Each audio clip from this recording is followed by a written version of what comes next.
उमरखेड तालुक्यातील मुळावा गावातील एक छत्रपती शिवाजी महाराज हायस्कूल मुळावा येथील जी आपली मुलींची जे 15 ते 17च्या वयोगटाची फुटबॉल टीम आलेली आहे त्या यांचा सामना पुसद तालुक्यातील कोशेश्वर शाळेच्या विद्यार्थिनीसोबत झालेला आहे। आपल्यासोबत जिल्ह्यातील क्रीडा अधिकारी मॅडम आहेत व त्या शाळेचे शिक्षक आहेत व आपल्या संपूर्ण फुटबॉल टीम मुळाव्यातली आहेत।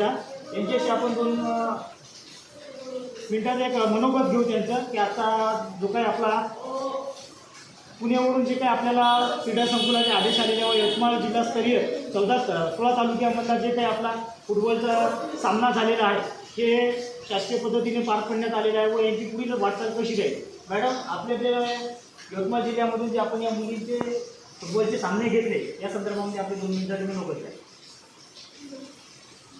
सांगा। आज या ठिकाणी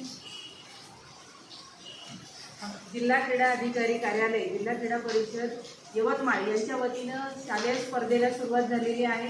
सगळ्यात प्रथम आपली जी पहिली स्पर्धा होते ती सुब्रतो फुटबॉल मुखर्जी करंडक या स्पर्धेने होत असते। या स्पर्धेमध्ये निश्चितच पूर्ण यवतमाळ जिल्ह्यातून पूर्ण आपल्या तालुक्यातील सर्व शाळांनी यामध्ये जवळजवळ मला वाटतं 16 तालुक्यातले आपले जे आहेत त्या सर्व संघांनी या ठिकाणी सहभाग नोंदवलेला आहे आणि या सहभाग नोंदवून कालपासून म्हणजे परवापासूनच आपल्याकडे या स्पर्धेचं आयोजन करण्यात आलेलं आहे। यामध्ये माझ्या कार्यालयाच्या श्रीमती श्रद्धा सावंत असेल, आमच्या तालुका क्रीडा अधिकारी आहेत त्या पुसदच्या, याबरोबरच श्रीमती आरती काळे आहेत राळेगावच्या, याबरोबरच श्री मयूर निंबाळकर आहेत पांढरकवड्याचे, केळापूर तालुक्याचे आपले तालुका क्रीडा अधिकारी आहेत। या सर्वांनी या स्पर्धेसाठी खूप मोलाचं सहकार्य केलेलं आहे आणि या 2 दिवस झालेल्या आहेत या स्पर्धा सुरू होऊन।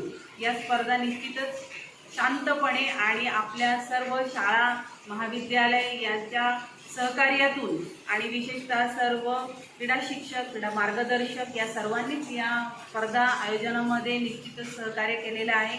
शासनाच्या वतीनं आपण ज्या त्यांना सांगितलेल्या सूचना आहेत त्या सूचनांचे तंतोतंत पालन करण्याचा माझ्या कार्यालयाने प्रयत्न केलेला आहे आणि या ज्या काही सूचना आहेत या सूचनाची अंमलबजावणी संबंधित शाळेनेही तितकाच आम्हाला या ठिकाणी प्रतिसाद दिलेला आहे।